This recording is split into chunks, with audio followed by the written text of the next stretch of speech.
Welcome to another Hometalk Live DIY. You are with Kelly Weiler at Girl Upcycled Studio. You can catch my blog over at the website at girlupcycledstudio.com. And today what we're going to do is an ombre paint effect.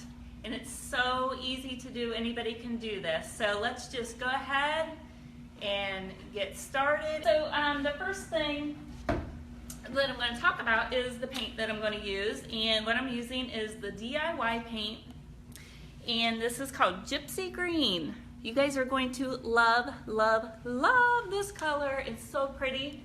And then we're going to do an ombre effect, which what that means, you guys, is we're going to do a blending or a fade out or fading into. So very easy, and I think you're all going to enjoy that. And what we're going to fade into is another color. It's called Vintage Linen.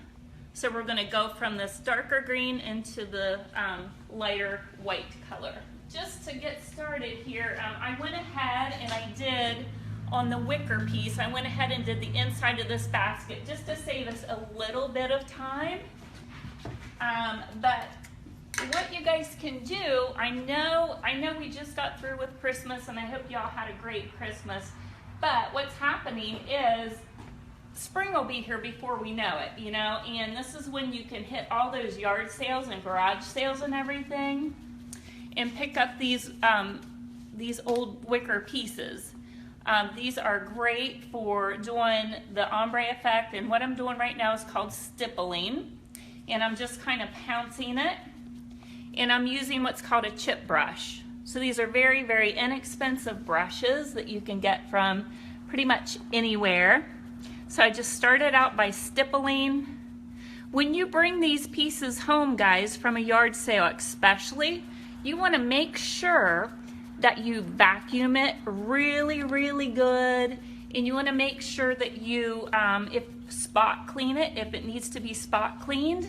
And let me show you, I just used a little bit of simple green. If you see a little bit of grease, you can just spot clean it with the simple green. And that's how I cleaned it with. And then you'll see I've got a little bit of tape applied on here. And I went ahead and pre-measured this again, just trying to save some time. And it came to about 12.5 inches up. And then you go another 12.5 inches up. And you just basically want to measure in 3 parts, okay, on your item. Like in this case, it's a chair. So that's really all I did to start this. So you want to start with your darker color, again, which I said was Gypsy Green, which is one of my faves. And you just want to stipple it on there. And if you notice, you guys, I did not put any kind of a base coat or anything on there. You really don't have to with this. This is a clay-based paint.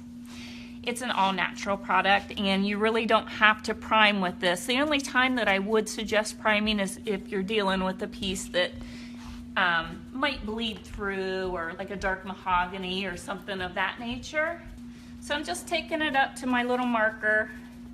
This is actually a custom order that I'm doing for a customer, and she is a yoga teacher, and we have a beautiful yoga studio in an old warehouse, and that's where this is going to be going. So she has picked out the colors, and I'm thinking it's going to be perfect for that kind of a feel. All right, guys, so we're going to mix. We're going to mix it up. You want me to come your way, or? Yep, I gotcha. Okay, so we're basically, gang, we're just going to take Vintage Linen, Debbie's Design Diary DIY paint. This is one of my, probably one of my most used colors. I mean, one of my most popular colors, I guess that's what I want to say. Because it simply just goes with anything. And I know I'm kind of eyeballing it. You guys that have watched me, you know I'm not really good about measuring, but I eyeball it, and we're going to go half and half, okay? So we're going to half there, and we're going to go with the Gypsy Green, and we're going to go 1, 2, 3, 4. That's how I measure. because I'm real formal like that, guys, right? That's about as formal as I get. So we're going to mix it all up, and we want to mix it really, really well, okay? Because this is where we are going to fade in to the darker green, and we're going to try to fade on up to the white. So we're creating this medium, little middle ground color here. Is kind of what we're doing. So look how pretty. See that? See the difference between those colors? So that's going to be our middle color.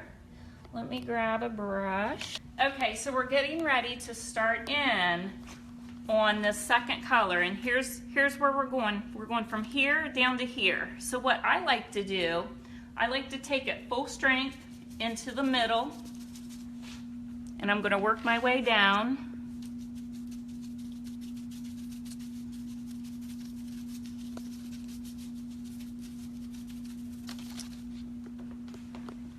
And I'm stippling right now, but what's going to happen, and this is going to be kind of the little secret that if you learn nothing else from this show today, this is what you need to remember, is when you go from the stippling and you start blending it into this color down here, we're going to lightly start doing some small strokes, okay?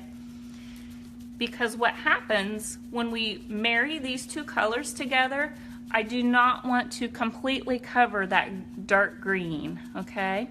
Okay guys, so here's where I'm going to start. I'm just lightly dragging this. See that? I'm not pushing very hard. You just want a real light touch. I don't know if that's translating well for you all on the camera, but this is where you get that real pretty, soft, where it's transitioning from one color into the next. Oh, I think it's looking really good. I really do. Beautiful. Now also something else that I will do, and I'll probably save this for tomorrow just to save a little bit of time, but I will go ahead tomorrow, I'll flip this thing upside down, and I'll make sure I get even the bottom of the seat, because it is wicker, and you will see little hints and little light will show, and you want to make sure that it's covered all the way, right? So that's what I'll do to make sure that all gets covered. You just want to make sure when you're doing any kind of baskets or weave that you're pouncing in all directions, because we're trying to work our brush a little bit kind of in between some of that weave too, is what we're doing. You guys, I'm really happy with this. I hope it's translating well. It's looking really good here. That's great. Okay, so that's that. And now, while this is wet, I'm going to go ahead and I'm going to pull this off of here, and then we'll start. And it's okay that it's wet, because we're just going to blend the white into it. And don't be afraid to, you know, overlap it when it's still wet, because we're trying to get that mix and that blend of the two colors. Okay? So there's that. Now we're going to go for the full strength. Remember what I told you before, when you start on the new color, we're going to start in the middle. Okay, so I'm working my way down to here, to the little, where we're going to marry the two colors. And we don't want a distinct line, so it's okay if I go a little bit underneath, okay? I don't want a distinct line, I just want it to fade. So you want to make sure you pull a little bit of that white down onto that green, so we fade into that green.